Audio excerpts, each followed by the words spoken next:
Magnet brains, मैं रिया चौहान आपकी दोस्त और होस्ट फॉर सोशल साइंस आज आपके लिए लेकर आई हूँ इंडेंजर्ड लेबर माइग्रेशन वाला टॉपिक। हम बात कर रहे हैं मेकिंग ऑफ ग्लोबल वर्ल्ड की। तो आपने अभी तक जो पूरा चैप्टर अभी तक देखा होगा या टॉपिक समझने की कोशिश करी होगी तो आपको ये रियलाइज हुआ होगा कि हमने प्री मॉडर्न वर्ल्ड से जब शुरुआत की तो हम देखते देखते देखते देखते अब इस पॉइंट पे आ गए हैं। जब प्री मॉडर्न वर्ल्ड में जब हमने बात की थी तो बहुत सारे वही नेशंस ऐसे थे जो काफी पुअर थे, खाने पीने को बहुत लाले पड़ रहे थे, चीजों की काफी ज्यादा दिक्कत थी, लेकिन अब वो उधर उभर के काफी बड़े देश बन चुके हैं, है ना, और काफी अच्छा वहां पे काम होने लगा है। फॉर एग्जाम्पल यूरोप, यूएस, है ना, और दूसरे नेशंस को अपनी कॉलोनी बनाने लगे थे। याद आ रहा है कि नहीं, क्लियर है कि नहीं? पूरी की पूरी स्टोरी साथ में लेके चलना, पूरी शॉर्ट करके। जैसे कि ये क्या है, बड़ी बड़ी लाइनें आपको लिखी हुई है, लेकिन उन टॉपिक में हम क्या क्या सीखते जा रहे हैं, स्टोरी हमारी कहाँ पे आके पहुंच गई है, इस चीज को भी ध्यान में रखना है ना। तो अभी हमने पिछले वाले टॉपिक में क्या बात की थी कि कैसे जो यूरोपियन नेशंस हैं उन्होंने अफ्रीका के ऊपर अपना कॉन्क्वेस्ट जो है वो जमाया था। पहले उन्होंने कोशिश की कि सीधी सीधी लाइन खींच के ये तेरा, ये मेरा, ये तेरा, ये मेरा करके आराम से बांट लिया अपने अपने हिसाब से, और फिर उसके बाद में वहां पर उन्होंने काफी ज्यादा चीजें भी की, रिंडापेस्ट छोड़ा ताकि वहाँ की पॉपुलेशन जो है उनके कंट्रोल में आ जाए या फिर उनके लेबर बन जाए और उनके प्लांटेशन पे काम करे। जब वहीं के लोग वहाँ के प्लांटेशन पे काम करेंगे तो प्लांटेशन की जो उपज आएगी उसको पूरा का पूरा या फिर अधिकतर पार्ट जो है वो यूरोप में भेज दिया जाएगा अपनी जनता के लिए। तो ऐसा काम वहाँ पर चल रहा था। इस पॉइंट तक हमारी स्टोरी यहाँ तक आ गई थी। अब जैसे हमने यूरोप का कॉन्क्वेस्ट देखा है ना, यूरोपियन कॉन्क्वेस्ट देखा ओवर अफ्रीका, वैसे ही हमने ये भी हमें पता चला कि ये सिर्फ अफ्रीका की कंडीशन नहीं थी, ऐसे काफी सारे नेशन थे जिसके ऊपर यूरोपियन नेशंस अपना कब्जा जमा रहे थे, है ना, या फिर उनको कंट्रोल में लेकर आ रहे थे। Control over scarce resources of cattle enabled European coloniser to conquer and subdue Africa. जब यूरोपियंस ने कैटल्स के ऊपर जो है उन्होंने अपना दिमाग लगाया ना कि कैटल से ही इनका अटैचमेंट है अफ्रीकन लोगों का, तो कैटल ही खत्म कर दो। कैटल से ये अपना कामकाज कर रहे हैं और बड़ा घमंड कर रहे हैं कि कैटल है तो हमको लेबर बनने की जरूरत नहीं, ना रहेगी बांस ना बजेगी बांसुरी, है ना, तो कैटल को ही हटा दो, तो जाहिर सी बात है इनको लेबर बनना पड़ेगा। इस तरीके से उन्होंने अफ्रीका को तो सबड्यू कर दिया। उसी के साथ साथ में similar stories can be told about impact of western conquest on other part of 19th century. ऐसी ही कई सारी स्टोरी कही जा सकती है या कहानियां कही जा सकती है जिसमें जो वेस्टर्न कंट्रीज हैं उन्होंने दूसरी कंट्रीज के ऊपर अपना इम्पैक्ट जो है वो जमाना शुरू किया था, अपना कंट्रोल जो है वो जमाना शुरू किया था बाय 19th सेंचुरी, है ना। तो उन्हीं चीजों को हमको यहाँ पे पढ़ना है। जैसे कि आप टॉपिक में देख पा रहे हो कि endangered labour migration from India लिखा हुआ है, तो हम जाहिर सी बात है किसकी बात करने वाले हैं कि इंडिया में क्या चीजें हो रही थी, है ना। तो देखो हुआ कुछ इस कदर कि अभी थोड़े समय पहले ही हम बात कर रहे थे कुछ पिछले वीडियोस में, जब इस समय से थोड़े समय पहले की वो बात हम लोग कर रहे थे, जिस समय पे हमारी स्टोरी आ गई ना, उससे थोड़े समय पहले की हम बात कर रहे थे कि इंडिया चाइना जो है वो काफी प्री एमिनेंट नेशंस थे if we talk about South East Asia, है ना, और ट्रेड काफी बढ़िया होता था। इंडियन ओशन से तो बसलिंग ट्रेड होता था, है ना, इंडिया से लोग आया जाया करते थे काफी ज्यादा, है ना।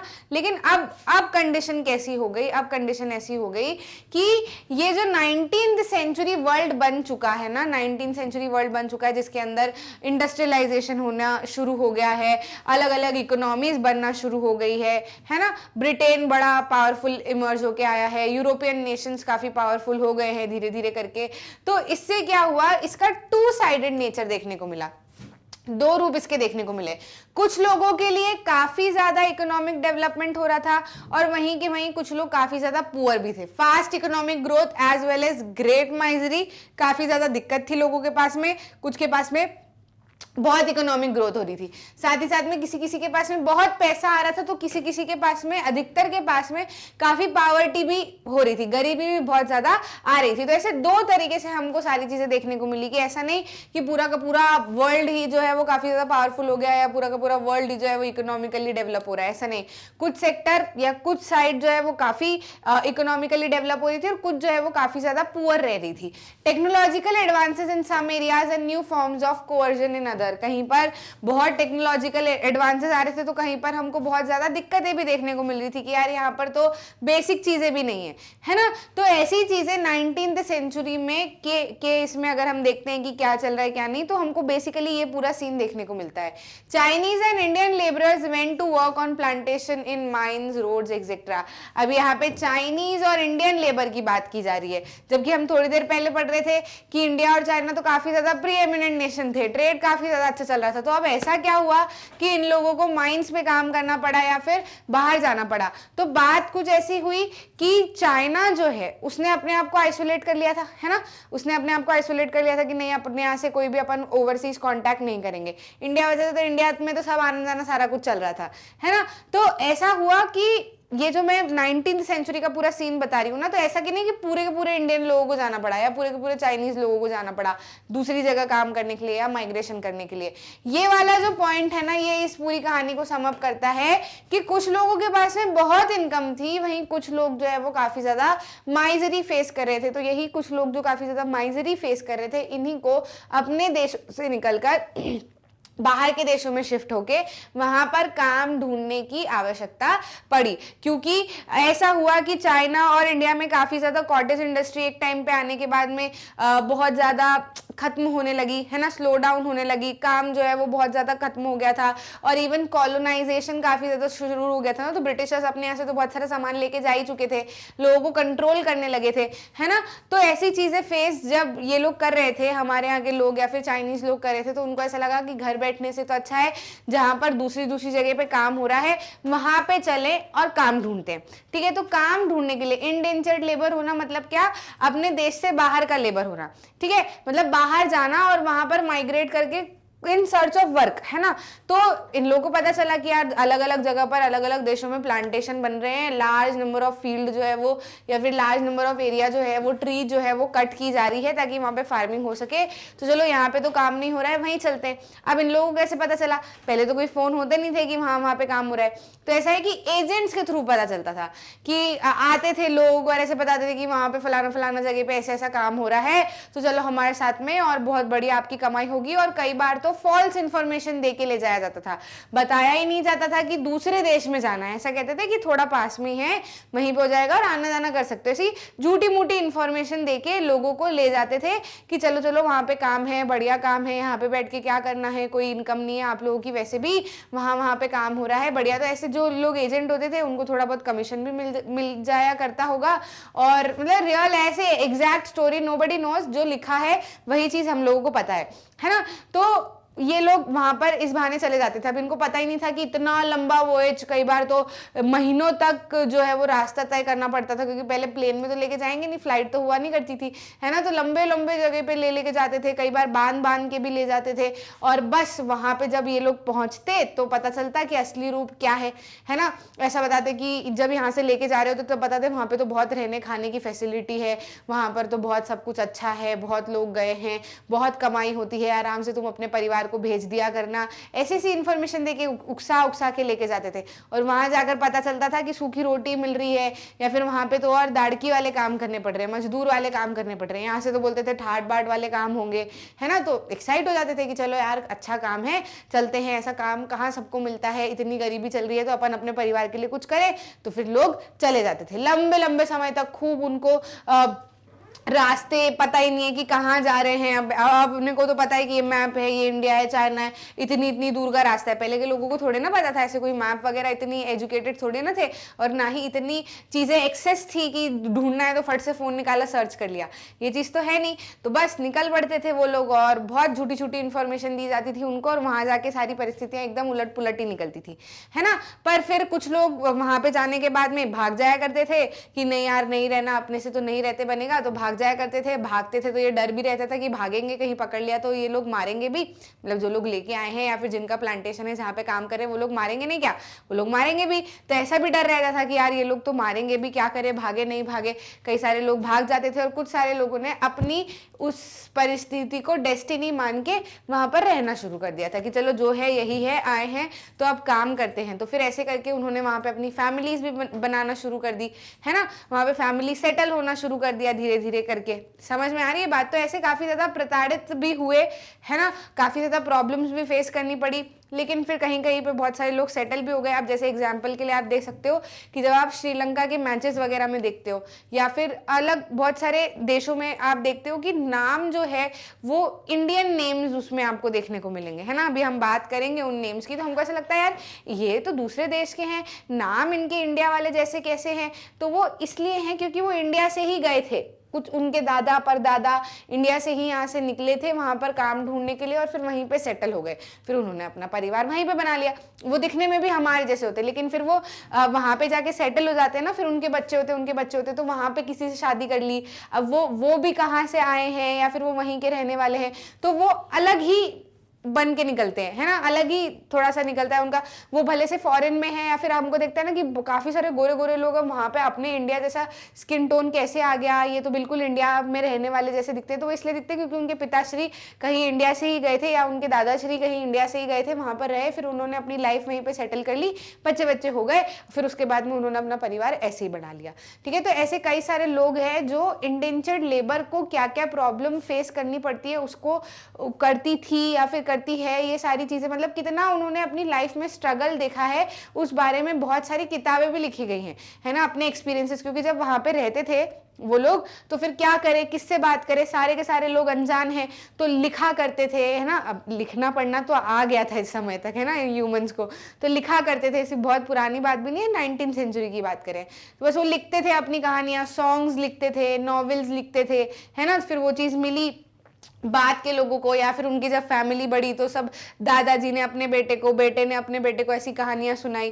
तो ऐसे कई सारे लोगों को नोबेल प्राइज भी मिले हुए हैं उनके ऊपर कथाएं लिखने पे, क्योंकि हमको पता चलता है ना हमारे पूर्वज हैं, है ना। अब आज हम इंडेंचर्ड लेबर के बारे में बात करें तो हमको रियलाइज हो रहा है कि यार हमारे यहाँ के लोगों ने ही काम करने के लिए दूसरे देश में भी वो लोग गए थे, क्या क्या परेशानी फेस की, वो भी सारी चीजें हमको समझ में आई, है ना। और ऐसे कई सारे म्यूजिक भी बनाए गए, क्योंकि अब देखो यहाँ से निकले हैं तो यहाँ से निकले हैं तो हम अलग हैं, उधर से कहीं आए तो कोई और लोग अलग है, इधर से कहीं आए तो वहां पे जहाँ पे काम करने के लिए जा रहे हैं वहां पे तो बहुत सारी कंट्रीज के लोग आए हुए हैं, है ना। तो सब लोग अकेले हैं, तो फिर मिल बांट के वो लोग गाया करते थे, ऐसे चटनी म्यूजिक है ना, और ऐसे मतलब अपने दुख भी जताने के लिए कई सारे सॉन्ग्स लिखे हुए हैं। तो यही सारा आपको बेसिकली इंडेंचर्ड लेबर के इसमें बताया हुआ है। फाइनली ये बताया है कि लाइफ ईजी नहीं थी और बहुत सारे लोगों को एज अ डिसरिस्पेक्ट भी ट्रीट किया जाता था कि यार ये लोग तो इंडेंचर्ड लेबर है, या फिर है तो बाहर के ही, या फिर गए तो बाहर ही थे। और उनके जो आने वाली जनरेशन है उनको भी इस चीज़ को काफ़ी ज़्यादा फेस करना पड़ा। जैसे बहुत सारी लोअर कास्ट कम्युनिटी को फेस करना पड़ता है ना, ऐसे सब लोग बोलते हैं कि यार ये तो इस कम्युनिटी को बिलोंग करते हैं, इसको बिलोंग करते हैं। ऐसे इंडेंचर्ड लेबर को भी कई ज़्यादा ऐसा फेस करना पड़ा जब वो लोग गए थे या फिर उनके बच्चे हुए, तो उनको भी ऐसे सुनना पड़ता था कि यार ये तो वहाँ से आए हैं, यार ये तो ऐसे हैं, ये तो ऐसे फिरंगी जैसे दिखते हैं, या ऐसे रेसिस्ट भी कमेंट्स उनके लिए की जाती थी, है ना। तो यही चीज़ आपको पढ़नी है, एक एक करके चीज़ों को समझ लेते हैं, कैसे गए क्या गए, हिंदी में समझ आ गया पूरा अच्छे से, है ना। तो इस तरीके से चाइनीज़ और इंडियन लेबरर्स को प्लांटेशन में काम करने के लिए जाना पड़ा। क्यों जाना पड़ा? क्योंकि यही हमने बात की, क्योंकि काफी ज्यादा माइजरी हो गई थी, लोगों के पास में काम नहीं था। देवर, जब वो लोग यहाँ से जाते थे तो they were promised return after they work for 5 years। उनको ऐसा बोला जाता है कि 5 साल के लिए काम कर लो, उसके बाद में तुमको भेज देंगे। पर ऐसा बहुत बार हुआ और बहुत बार नहीं भी हुआ। मेनली कहाँ पर जाते थे, मेनली कहाँ के लोग जाया करते थे? Mainly from eastern Europe, Europe ने eastern UP, Bihar, dry districts of Tamil Nadu and central India के जो लोग थे वो यूजुअली इंडेंचर्ड लेबर की बनके जो है बाहर के देशों में काम करने गए थे। Reasons experience changes, poor in death, migrated for work. क्या कारण है? तो ये कारण है ना, काफी ज्यादा ये जो रीजन जिनकी हमने बात की, ईस्टर्न यूपी, सेंट्रल इंडिया, यहाँ पर काफी ज्यादा लोगों को कर्जा हो गया था, कॉटेज इंडस्ट्रीज बहुत ज्यादा खत्म होने लगी थी, तो लोगों को काफी ज्यादा कर्जा बढ़ गया था ना। तो इन सर्च ऑफ वर्क वो लोग अपने देश छोड़कर बाहर गए, किसी की बात सुनकर या फिर अपने मन से कि चलो काम करने जाएंगे। ऐसा मेन डेस्टिनेशन कहाँ पे जाया करते थे?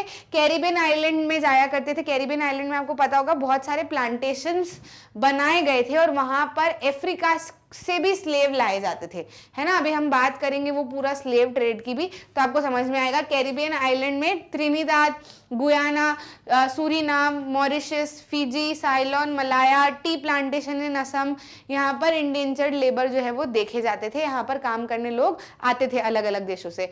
Recruited by agents, given false information, forcible abduction by agents for less willing migration. कभी कभार तो ऐसे वो लोग रिक्रूटमेंट कौन करते था, एजेंट्स करते थे, तो वो तो पहले अपनी तरफ से बात रखते थे कि ऐसा होता है ऐसा होता है, ताकि इंसान मन से ही हमारे साथ में चले कि चलो चलते हैं। और कई बार ऐसा इन एजेंट्स को होता था कि नहीं इसको तो लेके ही चलना है, या यहाँ पे ये लोग मिल जाएंगे इनको लेके हम जा सकते हैं वहां पे, और वो सामने वाला बंदा मना करे कि नहीं मेरे को नहीं जाना, तो फोर्सिबली उनको एबडक्ट करना, मतलब किडनैप करके भी ले जाते थे जबरदस्ती, कि नहीं जाना पड़ेगा, कहीं पे घूमते फिरते दिख गए, घर से दूर दिख गए तो उठा लिया, है ना। तो बस उनका एबडक्शन करके उनको वहां पर छोड़ देते थे। 19th century indenture, new system of slavery, different condition unlike imagination. एक ये जो 19th सेंचुरी इंडेंजर है, इससे ये एक ऐसी परिस्थिति है जो नई तरीके की स्लेवरी को शो करती है। मतलब वहां पे जाके ऐसे थोड़ी ना उनको काम कराएंगे, ऑफिसों में बिठाएंगे, वहां पर उनको जबरदस्ती काम करवाते थे, नहीं काम करते थे तो मारते थे, खाना नहीं देते थे, देते भी थे तो सूखा पुगा देते थे, है ना। तो एक नई तरीके की स्लेवरी का ही फॉर्म वहां पे हमको देखने को मिला। अनलाइक इमेजिनेशन, ये जो सिचुएशन लोगों ने इमेजिन की थी कि ऐसा ऐसा काम होगा, चलो वहां जाके काम करेंगे, पैसा कमाएंगे तो अपने घर में भी मदद कर देंगे, ऐसा कुछ भी नहीं, ऐसा कुछ भी नहीं था। और बहुत रहने खाने की कंडीशन बहुत ही खराब थी। Hosay for imam in Trinidad, annual Muharram to riotous carnival, ऐसे बहुत ज़्यादा दिक्कतें भी, जैसे कि अब यहाँ से हम गए हैं, वहाँ से कोई और कम्युनिटी आ रही है, वहाँ से कोई और कम्युनिटी आ रही है, वहाँ से कोई और कम्युनिटी आ रही है, तो कई बार दिक्कतें भी हो जाती थी, दंगे भी हो जाते थे अपनी अपनी कम्युनिटी को लेकर, और कई बार वो लोग अच्छे से भी रहा करते थे। Rastafarianism made famous by Jamaican reggae star Bob Marley, reflect link with Indian migrants to Caribbean. तो ऐसे कई सारी बातें भी लिखी गई है, कई सारी बातें भी कही गई है, जिसके अंदर लिंक्स बताई है of Indian people with other people also. Chutney music जो कि पॉपुलर था त्रिनिदाद और गुयाना में, पोस्ट इंडेंचर की कहानी इसमें हमको देखने को मिलती है कि इंडेंचर जब हो जाते थे, शिफ्ट हो जाते थे वहां पे काम करने के लिए, तो उसमें क्या क्या परिस्थितियां फेस करनी पड़ती थी, तो म्यूजिक के फॉर्म में वो लोग लिखा करते थे। कल्चरल फ्यूजन, अब जैसे कि यहाँ के लोग हैं वहाँ के लोग हैं, वहाँ जाके शादियां कर ली तो जाहिर सी बात है कल्चरल फ्यूजन तो होगा ही। शादियां नहीं भी करें तो यहाँ से जाएंगे, वहाँ से कोई और आ रहा है, वहाँ से कोई आ रहा है, तो अपना अपना कल्चर तो वहाँ पे जाके शो करेंगे ना, अपना कल्चर तो भूल नहीं जाएंगे, जगह बदल ली है सिर्फ, लेकिन मन, देश, प्रेम सब कुछ तो वही है। तो कल्चर फ्यूजन भी देखने को मिला। A part of global world, different places got mixed entirely, मतलब इधर से कोई गया, इधर से कोई गया, इधर से कोई गया, शादी हो गई, फिर आगे जो है वो उन्होंने फैमिली बना ली अपनी, तो कुछ अलग ही एकदम एंटायरली न्यू पॉपुलेशन या न्यू जनरेशन भी हमको देखने को मिली। जैसे मैं जिन लोगों का नाम बता रही थी ना कि हमको ऐसा लगता है कि यार ये दूसरी कंट्री में है, लेकिन नाम तो इंडिया जैसे ही लग रहे हैं, तो वो कौन है? वीएस नाइपॉल जो कि राइटर है, शिव नारायण चंद्रपॉल। अब जैसे नाम चंद्रपॉल, मतलब ऐसे नाम की स्पेलिंग भले बदल गई लेकिन है तो चंद्रपाल ही, है ना। तो शिव नारायण चंद्रपॉल, राम नरेश सरवण, ये क्या है? These are the descendant from indentured labour migration from India. ये इंडेंजर्ड लेबर नहीं है, मतलब ये यहाँ से गए नहीं है वहां पे काम करने के लिए, इनके दादाजी, पिताजी और परदादाजी हो सकता है गए थे यहाँ से, हो सकता है नहीं 110% गए थे। इनकी कहानियां बताती हैं कि वो इंडिया में ही रहा करते थे, फिर इंडेंजर्ड बन के वहाँ के देशों में शिफ्ट हो गए, फिर उन्होंने फैमिली बना ली। तो ये लोग काफ़ी ज़्यादा अब जो है वो काफ़ी ज़्यादा एक नामी गामी लोग बनकर उभर के आए। फिर वो पता चला उनकी कहानियों से कि ये तो इंडिया को ही बिलोंग करते थे, और इंडेंजर्ड लेबर के समय पे इनके पूर्वज जो है वो गए थे दूसरे देशों में। From 1900s Indian nationalist leader indentured labour as a cruel and abusive. तो 1900 के बाद से ऐसा देखा जाने लगा, मतलब around 20th century, 19th century में तो काफ़ी ज़्यादा बढ़ गया था, अराउंड 20th सेंचुरी हमारे यहाँ के नेशनलिस्ट लीडर काफ़ी ज़्यादा ऐसे हो गए थे ना, चीज़ों को समझने लगे थे, एक्शन लेना शुरू कर दिया था, है ना। तो जो इंडिया के नेशनलिस्ट लीडर थे उन्होंने इंडेंजर्ड लेबर को क्रूअल और अब्यूसिव एक्ट की तरह बताया जाने लगा। उन्होंने बोला कि ये बहुत गलत है, बहुत ही खराब चीज हो रही, क्योंकि पता तो सभी लोगों को तो था कि क्या स्थितियां होती है ना, बोलते बोलते एक दूसरे से बातें स्प्रेड होती है तो पता तो चलता है। तो फिर इन्होंने क्रूअल और अब्यूसिव इस चीज को करार दिया कि ये जो जबरदस्ती लेके जाते हैं या काम के बहाने ले जाते हैं लोगों को अलग अलग जगह पर, तो ये चीज बिल्कुल भी ठीक नहीं है। वहां का एटमॉस्फेयर या वहां का एनवायरमेंट बिल्कुल भी अच्छा नहीं होता। और फाइनली 1921 में इंडेंचर्ड लेबर माइग्रेशन को अबॉलिश कर दिया गया था कि अब यहाँ से किसी भी लोग को काम के बहाने या किसी भी चीज के बहाने दूसरे देश में नहीं ले जाया जाना चाहिए और नहीं ले जाया जाएगा। अगर ले जाया जाएगा तो फिर उसको पनिशमेंट जो है कुछ तो करेंगे, ठीक है, कुछ तो करेंगे, नहीं ले जाया जाएगा। ऐसा करके अबॉलिश कर दिया था, पूरी तरीके से बंद कर दिया था कि अब इंडेंचर्ड लेबर माइग्रेशन यहाँ से नहीं होगा। समझ में आई बात? इतना क्लियर है, ठीक है। ऐसे इंडेंजर्ड सर्वेंट, ऐसे काफ़ी ज़्यादा ऐसे उन्होंने चीज़ें लिखी भी थी और यहाँ पर ऐसा बताया भी था, मतलब कुछ लोगों ने कि यार ऐसा ऐसा काम कर सकते हैं, ऐसा ऐसा काम नहीं कर सकते। ऐसे बहुत सारे हमको अलग अलग चीज़ें मिली, लिखी हुई चीज़ें मिली, किताबें मिली, है ना, और लोगों ने सहेज के भी रखी। फिर उनके बच्चों के बाद से मिली कि बच्चों को जब समझ में आया कि अरे दादाजी पिताजी परदादा ने तो ऐसा ऐसा किया, तो फिर उन्होंने अपनी कहानियाँ भी वर्ल्ड तक, दुनिया तक पहुँचाई। समझ में आई बात? तो इंडेंचर्ड लेबर माइग्रेशन क्लियर है, कोई दिक्कत तो नहीं है। Yet descendant often thought as coolies, अभी भी भले उन्होंने, वो लोग काम करने के लिए गए थे, ठीक है, कुछ गलत करने के लिए तो गए नहीं थे, उनको जबरदस्ती भी ले जाया गया था। अब वहां पे सिचुएशन खराब हुई या वहां पर उन लोगों को अच्छे से नहीं रखा गया, तो इसमें माइग्रेंट्स जो यहाँ से गए हैं उनकी क्या गलती? लेकिन फिर भी उनके लोगों को या उनकी जनरेशन को या फिर उनके बच्चों को अभी भी कूली की तरह करार दिया जाता है कि यार वो तो कूली थे, कूली बन के गए थे, मतलब किसी के यहाँ काम करने के लिए गए थे। माइनॉरिटी इन कैरिबियन आइलैंड, कैरिबियन आइलैंड में अभी भी वो लोग जो रह रहे हैं, हमारे यहाँ के लोग या चाइनीज पीपल वहाँ पे अगर रह रहे हैं, फिर उन्होंने वहीं पे अपनी फैमिली बसाई, तो एज अ माइनॉरिटी वहाँ पे रह रहे हैं, मतलब गिनती में कम है ना, तो ऐसे माइनॉरिटी वहां पे रहते हैं। नाइपॉल की नॉवेल में उन्होंने बताया है कि किस तरीके से उनको एलियनेशन वाली फीलिंग जो है वो आती है ना, लोग उनको फील कराते हैं, उनकी फैमिली को फील कराते हैं, इंडेंचर्ड लेबर्स को फील कराते हैं कि वो अब अलग है। अब आप खुद ही सोचो, आपकी फैमिली में कोई बंदा है, ठीक है, अब वो काम के सिलसिले में उसको किसी ने बताया कि वहाँ पे ऐसा ऐसा काम है, तो वहाँ पे मेरे साथ में चल है ना, तो वो चले गए साथ में। अब यहाँ पर तो फैमिली इंतजार कर रही है उनकी कि मेरा बच्चा वापस 5 साल के बाद में काम करके आएगा, है ना, या फिर क्या पता है, यहाँ पर भी टेंशन होता है कि यार कैसा काम होगा, पता नहीं। आप सोचो कि अभी फोन वोन कुछ भी नहीं है ना, लेटर वेटर ऐसा कुछ भी नहीं, मालूम ही नहीं है कि कहाँ पे जा रहा है एग्जैक्टली, ठीक है, उस समय की बात में आप सोचो। फिर उसके बाद में वो वहाँ पे जाके अपनी फैमिली वगैरह सेटल उनकी हो गई, कोशिश करी उन्होंने आने की, लेकिन वो नहीं आ पाए। फिर फाइनली उन्होंने अपनी डेस्टिनी समझकर चीज़ों को एक्सेप्ट किया और वहाँ पर ही अपनी फैमिली जो है वो उन्होंने सेटलमेंट अपना जमाया। बंदा अकेला कब तक रहेगा ना, लोग तो चाहिएंगे अपने, वहाँ पर उनकी फैमिली सेटल हो गई। तो फिर नहीं ऐसे आपने सुना होगा, ऐसे कहते हैं अरे वो तो वहीं पर जाके बस गया, हाँ बच्चे बाहर चले जाते तो ऐसा होता है वैसा होता है, ऐसी बातें लोग करते हैं। तो ऐसी ही बातें इंडेंचर्ड लेबर को भी फेस करनी पड़ती थी, हालांकि उनको लेबर कहा ही नहीं जाना चाहिए मेरे हिसाब से, तो काम करने के लिए गए थे, अब वहां पे जाके उनको लेबर बना दिया गया, तो उनकी क्या गलती? वो तो ये सोच के गए थे कि इमेजिनेशन, उनको तो ऐसे ही बताया था ना कि काफी अच्छा काम की परिस्थितियां होंगी, लेकिन ऐसी नहीं थी। तो ये क्या है, आपका इंडेंचर्ड लेबर माइग्रेशन का टॉपिक है। आई होप इतना आपको क्लियर है, समझ में आया है। तो इतिहास आपको बहुत कुछ बताता है, इसलिए हिस्ट्री बहुत ही अच्छी चीज है अगर दिल से पढ़ो, मन से पढ़ो, तो है ना, कि कैसे चीज़ें हुआ करती थी। मतलब आज से ही थोड़े समय पहले की अगर हम बात करो, कोई बहुत पुरानी बात नहीं है ना, आज से थोड़े समय पहले की अगर हम बात करो, तब तक भी परिस्थितियां ऐसी थी, और इवन इतनी मेहनत करने के बाद में भी उनको ऐसा करार दिया जाता था कि कूली की तरह उनको करार दिया जाता है। उनके डिसेंडेंट यानी उनकी जनरेशन को भी यही कहा जाता है, तो काफ़ी गलत है। अब इसमें कोई क्या कर सकता है, पर समझ में आया, क्लियर है आपको चीज़ें, है ना। तो ये टॉपिक हम यहाँ पर अपना समअप करते हैं। मैग्नेट ब्रेन्स के ऑफिशियल वेबसाइट पे आपको सारी चीज़ें फ्री ऑफ कॉस्ट अवेलेबल है। 2 वीडियो दिखा के हम आपसे बिल्कुल भी कोई सब्सक्रिप्शन पैकेज नहीं मांगने वाले।